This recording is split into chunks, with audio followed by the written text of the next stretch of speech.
이번에 이제 100년 만에, 이번 주죠? 이번 주에 아마 시작이 되죠?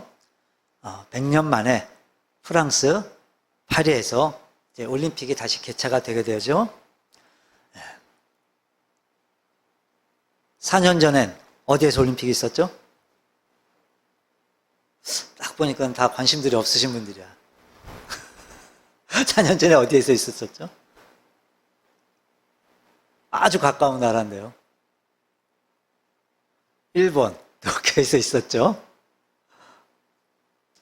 정말로 모르실 줄은 몰랐어요. 자, 그럼 8년 전에는 어디에서 있었죠? 8년 전 올림픽은 어디였죠? 최초였어요. 처음으로 남미 브라질에서 올림픽이 있었어요. 브라질. 이게 어려워요. 우린 보통 리우 그랬었는데 리우 데자네이루. 자, 브라질이 어디에 있죠? 어디에 있어요? 미국이 있고 그 밑에 이렇게 남아메리카죠. 남아메리카. 그러니까 이 남아메리카 반이 넘는 것 같아요. 이렇게 있으면은 우측으로 크게 브라질이 있고, 그리고 이제 왼쪽에 옆으로 여러 나라들이 이제 쭉 이렇게 몇 개 나라들이 쭉 있어요. 그래서 바로 옆에 이제 칠레라는 나라가 있고, 그 밑으로 이제 아르헨티나. 이제 브라질과 칠레 옆으로 이제 아르헨티나가 꽤 커요. 아르헨티나가 있어요. 그래서 이 아르헨티나하고 칠레는 이제 안데스 산맥이 위치해 있어요. 중간에. 이 사이에 두고서 오랫동안 서로 우호적인 관계를 유지하고 있었는데 1904년에 이제 약간의 국경 분쟁이 일어나게 돼요. 근데 다행히 이게 잘 해결이 돼요. 이 국경 분쟁이 이게 잘 해결이 돼요. 평화롭게. 그래서 이제 이 두 나라가 그걸 기념하기 위해서, 평화롭게 해결된 걸 기념하기 위해서 이제 그 두 나라 사이에 있는 국경에다가, 그러니까 안데스 산맥에 있는 해발 3,830m의 우스파야타 산 언덕에다가 예수님의 동상을 세우게 돼요. 예수님의 동상을. 근데 그 예수님의 동상 때문에 오히려 이 두 나라 사이에 전쟁이 일어날 뻔하게 돼요. 이유가 뭐였냐면, 이제 그 예수님의 동상이 위에 칠레를 향해서는 등을 돌리고 있고, 이제 반대로 밑에 있는 아르헨티나를 향해서 팔을 벌리고 서 있었기 때문이었어요. 그래서 기꺼이 이제 평화롭게 해결됐던 이 분위기가 이 칠레 국민들의 그 감정이 상해버리는 바람에 이제 막 난리가 난 거예요, 난리가. 왜 우리나라에 등을 돌리게 만든 거냐? 아니, 그럼 뭐 아르헨티나만 축복받으라는 거냐? 난리가 난 거예요, 난리가. 지금 이 두 나라의 평화를 기념하기 위해서 세운 동상인데, 오히려 그 동상 때문에 다시 전쟁이 벌어질 수도 있는 그런 위태로운 상황이 전개가 된 거예요. 자, 이때 이제 칠레의 한 신문 기자가 신문에다 이런 글을 실어요.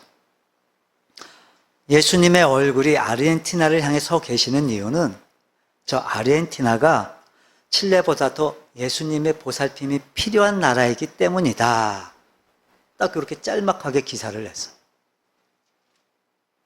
근데 이 짤막한 기사 때문에 칠레 국민들의 그 흥분됐던 감정이 다 가라앉을 만큼 큰 감동을 줘요. 아, 그거였구나. 그렇다면야 뭐. 그 짤막한 기사가 그 흥분됐던 감정들이 다 가라앉아 버릴 만큼 큰 감동을 줬어요. 신문기자의 말 한마디로 인해서 이 두 나라 사이의 갈등이, 전쟁까지 치를 뻔했던 갈등이 다 사라져 버렸어요. 그럼 동상의 모양은 바뀌지 않았어요. 예수님의 동상은 달라지지 않았어요. 근데 그 예수님의 동상을 보는 시각과 해석이 달라졌던 거였어요.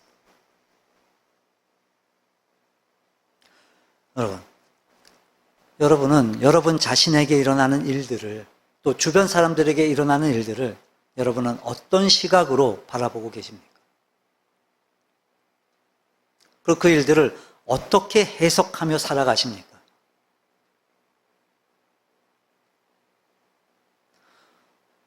그리고 살아가다 보면 어떤 때 정말 도저히 이해가 안 될 때도 있을 거예요. 정말 아무리 생각해봐도 이건 정말 어이가 없을 정도로, 이건 정말 견디기 힘들 정도로 막 힘들 때가 있어요, 우리가. 왜 내가 이런 병에 걸려야 되는 거지? 왜 나만 이렇게 고생을 해야 되는 거지? 왜 나만 이렇게 힘들게 살아야 되는 거지? 왜 그게 나여야 되지, 왜? 저 많은 사람들 중에 왜 내가 이렇게 힘들어야 될까? 이런 생각이 들 때가 있죠. 이런 생각이 들 때도 있지 않나요? 아휴, 사람들이 진짜 다 내 맘 같지가 않네. 있죠.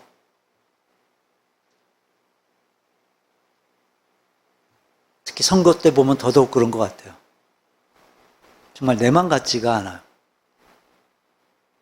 여러분은 어떠세요? 이 좁아터진 땅덩이에서, 이 좁아터진 이 땅덩이에서 지금 같이들 살아가는데 다 같이 왜 이렇게 사람들 생각이 다 서로 다른 걸까요?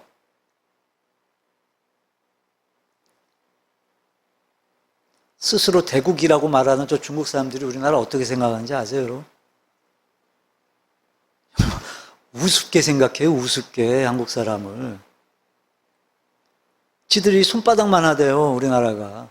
손바닥만 하다고 얼마나 우습게 생각하는데요. 근데 이 손바닥만 한 나라가 지금 남북으로 또 나뉘어져 있기까지 하고, 근데 그것도 모자라서 또 이제 밑에 내려가면 동서로 또 나뉘어져 있잖아요, 지금. 사실 이게 국경만 없다 뿐이지 정치적 성향도 그렇고 달라요, 완전히 생각들이. 서로의 생각들이 달라요. 왜요? 이유는 하나예요, 하나. 복잡한 거 없어요. 이유는 하나밖에 없어요. 그러니까 문제를 바라보는 시각의 차이가 있는 거예요. 그 문제를 해석하는 견해의 차이가 또 있는 거예요. 한 가지 예를 들어볼까요? 이제 한 달 사이에 아들과 딸을 이제 뒀던 어떤 한 집사님이 결혼을 시킨 거예요. 아들과 딸을 한 달 사이에. 아들 결혼시키고 딸 결혼시키고. 그래서 어느 날 친구들이 놀러 와서 이렇게 말하는 거예요. 이제 둘 다 보내서 이제 좀 시원하겠다. 그러면서 이제 사위는 어떤 사람이냐, 딸한테 잘해주냐, 막 이것저것 막 물어보는 거예요. 근데 이 집사님이 이렇게 대답을 해요. 난 정말 사위 하나는 정말 너무 잘 둔 것 같아.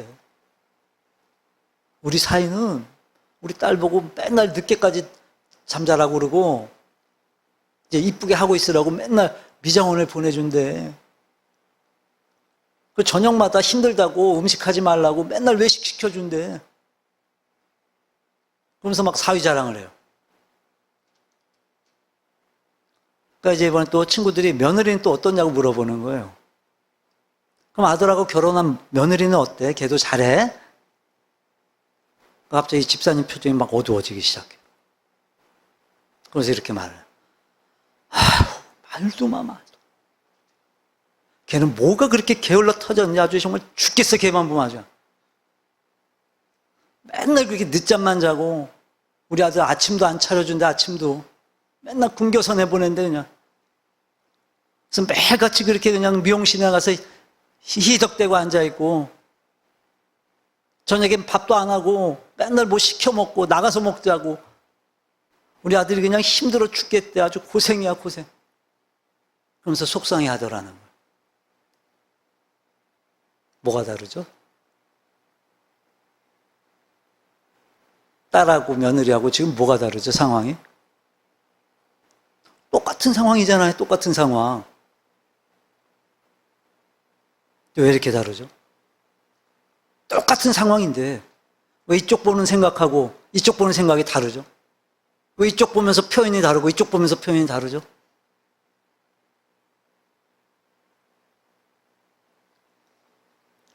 똑같은 상황을 놓고도 우리가 이렇게 다른 해석을 할 수도 있다라는 거예요. 그래서 이 시각과 해석이라는 것이 이게 여러분 너무도 중요한 거예요. 즉 어떤 시각으로 바라보느냐, 그리고 어떻게 해석을 하느냐에 따라서 우리의 미래가 180도 완전히 다르게 결정되어지기도 한다는 거예요. 그래서 우리의 행복도 전혀 다른 결과로 결정되어지기도 한다라는 거예요. 어떤 시각으로 바라보고 그걸 어떻게 해석하느냐에 따라서. 우리가 역사를 바라볼 때도 사관이라는 게 있죠. 사관. 그러니까 어떤 사관을 갖고 있느냐에 따라서 이 역사를 보는 시각과 해석이 달라지는 거예요. 우리 집사님은 어떻게 배웠는지 모르겠는데 우리가 국사를 배우면서 느꼈던 게 뭐죠? 일단 공부 못하는 애들이 주로 국사를 잘하죠. 저는 어땠을까요? 잘했을까요? 못했을까요? 국사. 지금 막 하고 싶은 말이 있어. 약간 웃음이 번지고 있어요, 사람이. 여기 국사 잘했을까요? 뭐. 잘했어요.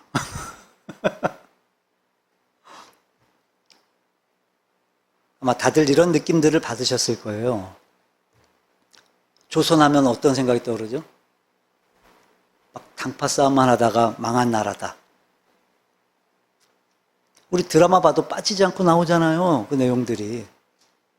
맨날 허구한 날 보면 그냥 뭐 노론이다, 소론이다 그러면서 계속해서 그냥 허구한 날 당파 싸움 하는 장면, 파벌 싸움 하는 장면만 나오잖아요. 여러분 그거 아세요? 그게 다 일제가 가르쳐준 역사라는 거예요. 그러니까 일본이 가르쳐준 조선의 역사, 즉 식민사관의 결과였다는 거예요. 식민사관. 그러니까 일본이 우리 민족사를 해석하면서 처음부터 끝까지 이렇게 당파 싸움만 하다 망한 나라로 인식하게 하기 위해서 그런 역사관을 주입했다라는 거예요. 근데 우리는 그것도 모르고 그게 진짜 우리 조선 역사의 전부인 줄로 알고 우리가 배워왔던 거예요. 그래서 우리 조선이 일본에 망할 수밖에 없었다고. 그래서 일본이 조선을 지배하게 되었다라고 우리가 인식하게 되었다는 거예요. 그래서 이제 그런 식민사관에서 벗어나 이제 새로운 시각으로 우리가 역사를 바라봐야 한다는 거예요. 그래서 새로운 시각으로, 즉 민족사관의 입장에서 보면 우리 조선의 역사는요, 정말 가장 오래된 민주적인 왕권 국가라는 거예요. 이제 왕이 다스리는 왕국이었기 때문에 비록 정당의 이름은 없었지만 서로가 경쟁하고 서로 견제하면서 왕을 잘 보필하면서 500년이라는 역사를 이어온 세계에 정말 유례가 없는 민주 정치 제도였다라는 거예요. 우리나라 그 조선 왕조가, 조선의 역사가. 이렇게 관점이 바뀌면 해석이 바뀌게 되고 또 해석이 바뀌면 인생이 바뀌게 되는 거예요. 이게 신앙생활에 있어서는 더더욱 그런 것 같아요. 즉 어떤 시각으로 우리가 인생을 바라보느냐에 따라서 우리의 인생이 새롭게 되고 복을 누리게 됨을 우리는 성경을 통해서 충분히 확인할 수가 있어요. 여러분, 세상적 관념에서 벗어나야 돼요. 하나님의 섭리적 관점에서 우리가 인생을 바라봐야 되는 거예요. 그래서 거기서 나오는 해석으로 인생을 살아가면 여러분 복된 삶을 살게 될 줄로 믿습니다. 자, 그래서 정말 인생사에 있어서 가장 중요한 건 해석인 것 같아요. 해석. 정말 너무도 중요해요. 너무도. 여러분 결과가 바뀌어요. 결과가. 다시 말해서 우리의 인생이 바뀌어요. 여러분. 자, 그럼 우리는 어떤 시각으로 어떤 해석을 해야 할까요? 한마디로 말하면 우리 믿는 자들은 이 모든 일에 있어서 믿음의 시각으로, 믿음의 해석이 있어야 돼요. 즉 모든 일에 있어서 영적인 시각과 영적인 해석이 있어야 돼요. 자, 그럼 영적인 시각과 영적인 해석을 하려면 무엇을 어떻게 해야 되는 걸까요? 눈을 떠야 돼요, 일단. 눈을 떠야 돼요. 자, 오늘 본문에서 그 해답을 주고 있죠. 첫째, 모든 인생사를, 모든 일들을 하나님의 말씀에 근거해서, 하나님의 언약에 근거해서 해석해야 돼요. 자, 본문을 좀 볼까요? 요셉이 애굽의 총리가 되어 있을 때 형들이 이제 애굽의 곡식을 사러 왔다가 요셉을 만나는 장면이 있죠. 자, 이 장면에서 우린 요셉을 보면서 인생사에 있어 해석이 얼마나 중요한지를 우리가 정말 확실하게 깨달을 수 있을 것 같아요. 자, 눈 감고 있으면 깨달아지지 않아요. 눈 떠요. 자, 다들 잘 아시는 내용이지만 짧게 정리를 해보면 이제 요셉이 형들에 의해서 노예로 팔려서 애굽으로 끌려왔어요. 그래서 애굽의 왕 바로의 친위 대장이었던 보디발 장군의 집에서 종살이를 하게 되죠. 자그마치 10년이 넘도록 노예로 온갖 고생을 다 겪었어요. 그리고 하나님이 요셉과 함께 하시고 하나님이 요셉을 형통케 하심을 보고 이제 보디발 장군이 요셉을 총무로 삼아요. 하지만 또 억울한 누명을 쓰고 또 감옥에 갇히게 되죠. 그래서 감옥에서 적어도 2년 이상을 힘든 죄수 생활을 하게 돼요. 그러던 어느 날 바로가 이제 꿈을 꾸게 되고 아무도 해석을 못했던 그 꿈을, 그 해석을 이제 요셉이 하게 돼요. 그 결과 하루아침에 요셉은 대애굽 제국의 총리로 세워지게 돼요. 이제 총리로 그렇게 세워지고 나서 7년 풍년이 들고 또 흉년이 들어 2년쯤 지났을 때, 그러니까 9년쯤 지났을 때 형들이 이제 양식을 사러 와요, 애굽에. 자, 노예와 죄수로 13년, 또 총리로 9년. 그럼 몇 년이죠? 22년. 그러면 22년이라는 그 긴 세월을, 그 고난의 세월을 잘 견뎌냈어요. 여러분 생각해 보세요. 2년도 아니고 22년이에요, 22년. 우리 하람이는 지금 22년도 못 살아봤어요, 아직. 요즘 군대도 1년 반밖에 안 되는데, 군대 생활도 요즘은 1년 반밖에 안 돼요. 근데 22년.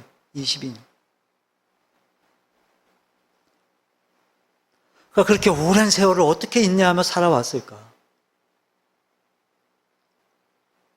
여러분, 인간의 혈기로, 인간의 감정으로 이 사건을 바라보고 해석했다면요. 자, 요셉은 지금 형들을 만나면 어떻게 하는 게 맞겠어요? 만나자마자 복수해야죠. 곧바로 막 복수를 했어야 돼요. 아니. 총리가 되자마자 했어야죠. 총리가 되자마자 막 직접 그것도 찾아가서 가나안으로 군대 끌고 가가지고 형들 잡아다가 복수를 했어요. 인간의 감정으로 보면, 혈기로 보면. 근데 그는 애굽의 총리가 됐는데도 약 9년 동안을 참아요. 기다려요. 왜요? 그에겐 세상 사람들과는 다른 해석이 있었던 거예요.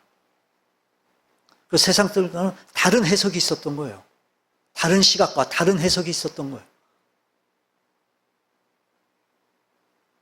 어릴 적 하나님이 그에게 주셨던 꿈을 통한 계시 덕분이었던 거예요. 그건 하나님이 요셉에게 주신 언약이었어요. 요셉에게 주신 하나님의 약속이었어요. 요셉은 그 언약이 이루어질 것을 믿었던 거였어요. 그 약속이 이루어질 것. 자, 앞에 37장 볼까요, 우리? 자, 6절로 7절 함께 읽어봅니다. 요셉이 그들에게 이르되 청하건대 내가 꾼 꿈을 들으시오. 우리가 밭에서 곡식단을 묶더니 내 단은 일어서고 당신들의 단은 내 단을 둘러서서 절하다이다. 자, 그리고 9절도 한번 읽어볼까요? 9절. 요셉이 다시 꿈을 꾸고 그의 형들에게 말하여 이르되.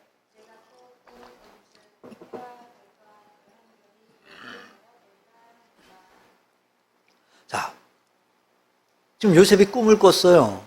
근데 이 꿈 이야기를 형들한테 얘기를 한 거예요. 그래서 아주 호되게 혼이 나요, 형들한테. 그리고 아버지 야곱한테도 야단을 맞아요. 그거 그냥 지나쳐 버렸어요. 잊혀졌어요. 하지만 요셉은요, 잊을 수가 없었어요, 그 꿈을. 왜요? 요셉에겐 너무도 분명한 하나님의 약속이었던 거였어요. 그럼 요셉은요, 하나님의 약속을 신뢰하는 사람이었어요. 그 조상 아브라함과 이삭과 야곱을 통해 내려온 그 언약, 그 약속을 철저히 믿었던 사람이었어요. 그래서 자신한테 주신 그 언약도, 하나님의 그 약속도 반드시 이루어질 줄로 믿었던 거였어요, 요셉은. 여러분, 오늘 우리도 하나님의 약속과 언약을 믿어야 돼요. 믿어야 돼요, 여러분. 그래서 그러기 위해서 우리는 성경 중심의 신앙생활을 해야만 되는 거예요. 말씀 중심의 신앙생활을 우리가 해야만 돼요, 여러분. 요셉 시대엔 성경이 없었잖아요. 없었기 때문에 이렇게 꿈으로도 언약을 하셨지만, 그럼 우리는요, 받았잖아요, 성경을. 언약의 말씀으로 우리는 성경을 받았어요. 그럼 이 성경의 말씀은요, 하나님의 약속이에요, 약속. 하나님의 약속.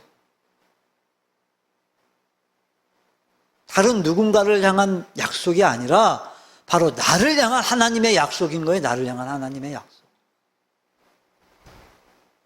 그래서 그 약속은 반드시 이루어질 줄로 믿으셔야 돼요, 여러분.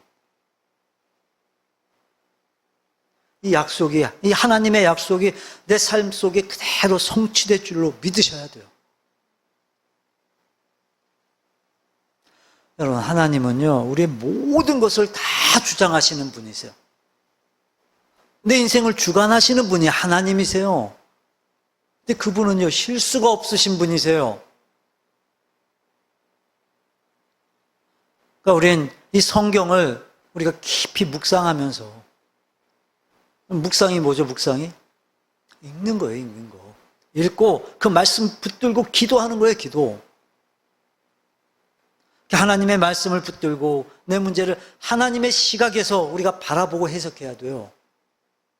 그러면요, 요셉에게 허락하셨던 그 하나님의 놀라운 복을 우리에게도 동일한 은혜로 허락해 주실 줄로 믿습니다.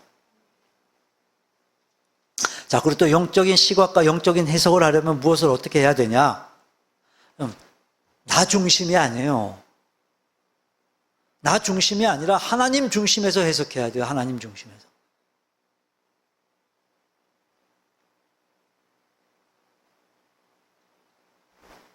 사람들은요, 이제 어떤 사건을 바라볼 때 대부분이 그래요, 대부분이 다 자기 중심적인 시각으로 바라봐요. 그리고 자기 중심적인 해석을 해요, 다. 그러니까 서로가 서로를 바라보는데 서로가 다 내 마음 같지가 않은 거예요. 그러니까 이런 거죠. 이제 내가 볼 때는 저 사람이 내 마음 같지 않은 건데, 근데 저 사람이 나를 볼 땐 내가 저 사람 마음 같지가 않은 거예요. 똑같은 거예요. 저 사람이 나를 봐도 내가 저 사람 마음 같지가 않은 거예요. 성경에도 그런 예가 많이 있죠. 대표적인 예로 가나안을 정탐했던 12명의 정탐꾼들 보세요. 다른 거 보고 왔나요? 똑같이 보고 왔어, 똑같이. 12명이 똑같이 가나안 땅을 정탐하고 돌아왔는데, 그럼 왜 10명의 보고와 이 2명의 보고가 서로 정반대의 다른 의견을 내놨던 걸까요? 이유가 뭘까요? 시각의 차이였어요, 이유는. 가나안 땅을 보는 시각의 차이였어요. 그러니까 10명은 이 백성의 시각에서, 그러니까 사람의 시각에서 가나안 땅을 바라봤던 거예요. 그래서 보여지는 대로, 눈에 보여지는 대로 그 땅은 정복하기 어렵습니다. 불가능합니다. 그들이 우리를 보기엔 우리 메뚜기 같습니다. 그렇게 보고를 했어요. 근데 나머지 2명, 이 여호수아와 갈렙은요, 그 땅을 보는 시각이 달랐어요. 그들에게는 하나님의 약속을 믿는 믿음이 있었어요. 그래서 그들이 홍해를 건너왔던 그 과정들, 또 애굽에 내린 10가지 그 재앙들을 보면서 지금 하나님이 허락하신 땅이기에 능히 우리는 그 땅을 차지할 수 있다라고 봤던 거였어요. 그러니까 시각이 달랐어요, 시각이. 그래서 해석도 달라졌던 거예요, 해석도.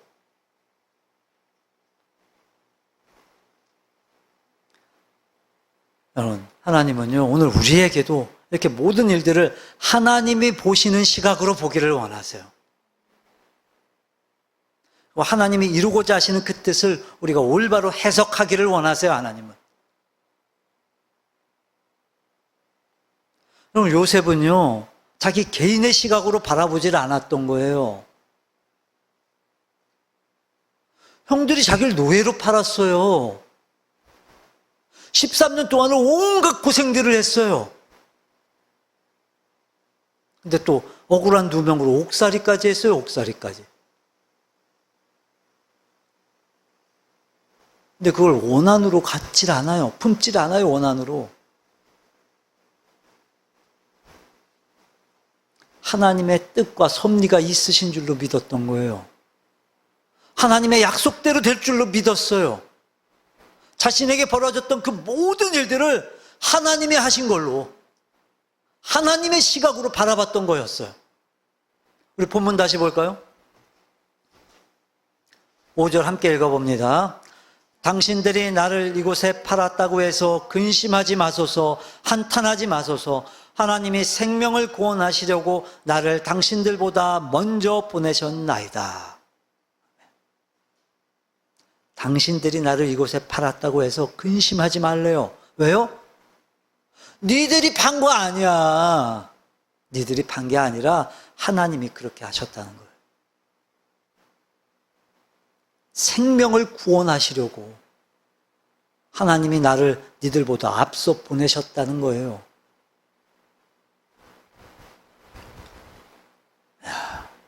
여러분, 얼마나 힘들었는데요. 얼마나 억울했었는데요. 22년을 그것도. 하나님 중심의 시각으로 보니까 이런 말을 할 수 있었던 거예요. 중요한 건 모든 일들을 하나님이 하셨다는 거예요, 하나님이. 이게 바로 여러분 영적 사관인 거예요, 영적 사관. 역사의 주관자는 하나님이시다. 그렇게 하나님께서 내 인생과 내 생명과 내 인생을 주관하신다, 하나님께서. 이렇게 믿는 거예요. 요셉에게 그런 믿음이 있었기에, 그런 믿음이 요셉에게 있었기에 요셉은 과거를 용서할 수 있었던 거예요. 형들을 용서할 수 있었던 거예요.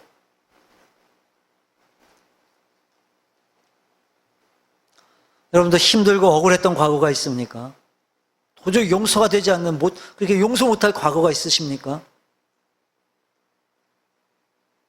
대부분 이런 과거들을 갖고 있어요, 보면. 어떻게 해야 될까요? 하나님 중심으로 그 사건을 다시 한번 바라보시길 바라요. 하나님이 왜 그렇게 하신 걸까? 하나님 왜 나를 그때 그렇게 힘들게 놔두셨을까?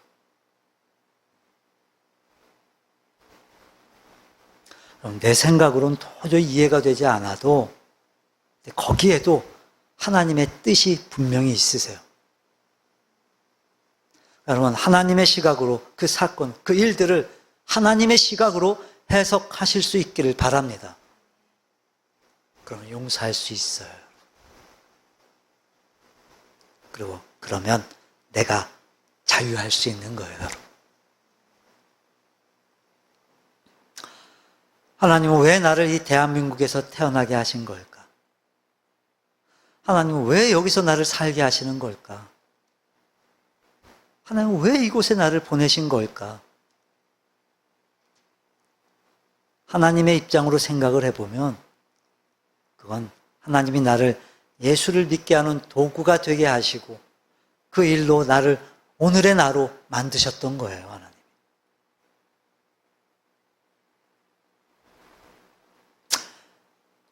어떻게 보면 우연처럼 보여지지만 지금까지 이렇게 세월 따라 그냥 우리가 살아온 것 같지만 그 우연처럼 보여지는 그 세월 속에 우연처럼 보여지는 그 사건 속에 여러분 하나님의 섭리가 있으셨어요. 그 속에 하나님이 이루고자 하신 일들이 지금 여러분 쭉 이루어져 왔던 거예요. 여러분 룻기를 보면 알 수 있잖아요. 이 룻이요 시어머니 나오미를 따라 나와서 베들레헴에 머물게 됐어요. 이제 거기서 시어머니를 봉양하기 위해서 보리 이삭을 줍다가 거기서 이제 누구를 만나죠? 보아스를 만나게 돼요. 그리고 그 사건이 인연이 되어서 결혼을 하게 돼요, 둘이. 그리고 그 둘 사이에 후손으로 이제 여러분 다윗이 탄생을 하게 돼요, 다윗이. 여러분, 이게 어떻게 우연이겠어요, 이게. 다윗이 탄생하고 예수님이 오시게 돼요, 그 후손으로. 세밀하신 하나님의 섭리였어요. 여러분, 우리 믿는 자들은요, 모든 일에 있어서 정말 아무리 작은 일이라도 우리가 하나님의 시각으로 바라봐야 돼요. 하나님의 시각으로. 하나님 중심으로 우리가 해석을 해야만 돼요. 자, 그리고 또 우리가 영적인 시각으로 바라보고 영적인 해석을 하려면 무엇을 어떻게 해야 되냐? 이 모든 일들에 있어서 우리가 구속사적인 시각으로 해석해야 돼요. 그럼 하나님은요, 지금 이렇게 날씨가 덥다고 쉬고 계시질 않아요. 쉬고 계시는 하나님이 아니세요. 지금도 하나님의 나라를 위해서 하나님은 열심히 일하고 계세요, 열심히. 그리고 하나님은 그 일에 저와 여러분을 참여시키셨어요, 하나님이. 그래서 그 일을 지금 우리가 하고 있는 거예요. 하고 계시죠?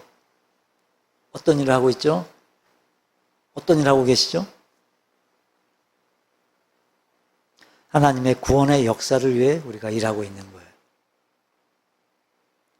그래서 우리가 열심히 살아야 할 이유, 우리가 믿음 생활을 잘 해야 할 이유는 여러분 다 아시잖아요.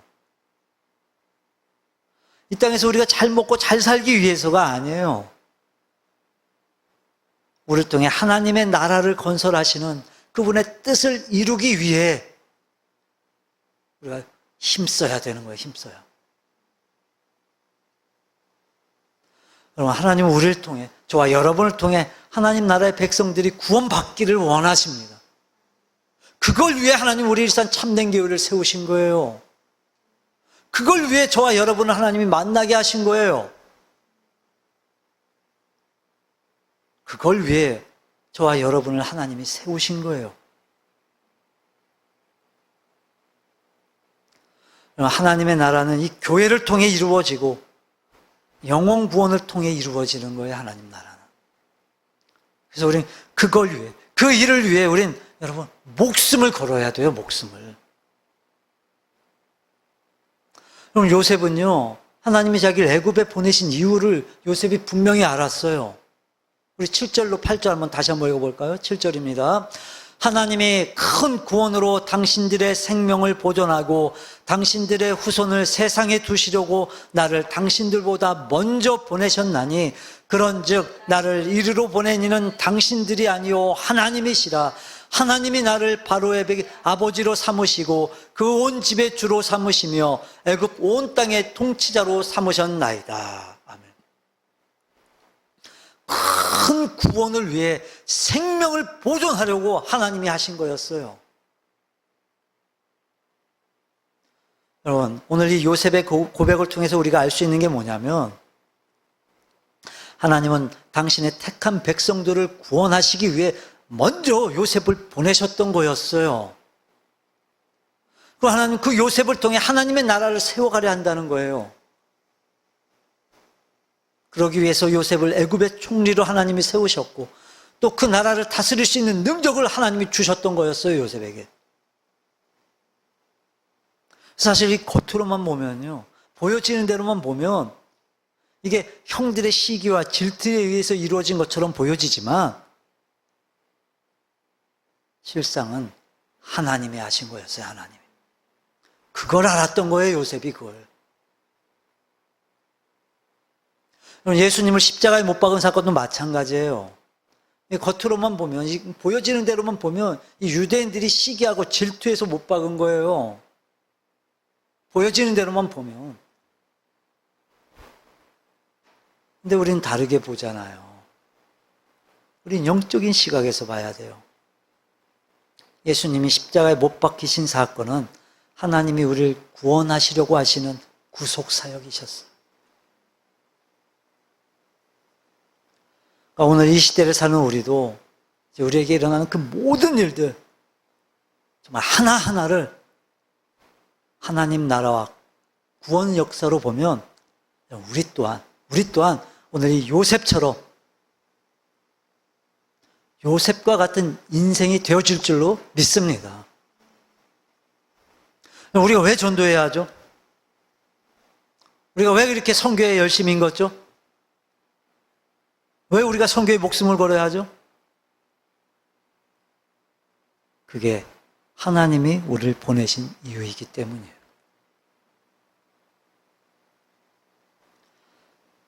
인생을 바라보는 시각이 바뀌면 해석이 달라지고, 또 해석이 달라지면 여러분 인생이 달라집니다. 말씀을 정리합니다. 여러분, 우리 믿는 자들이 이런 영적인 시각과 해석을 가지면 여러분 어떤 결과가 찾아올까요?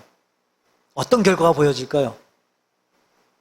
첫째, 우리가 겪는 그 고난의 이유를 우리가 반드시 알 수 있어요. 분명히 알 수 있어요. 둘째, 원수를 용서할 수 있어요. 원수를 사랑할 수 있어요. 그리고 셋째, 하나님이 쓰시는 일꾼이 되는 거예요. 인생에 있어서 가장 중요한 것은 해석이에요, 해석.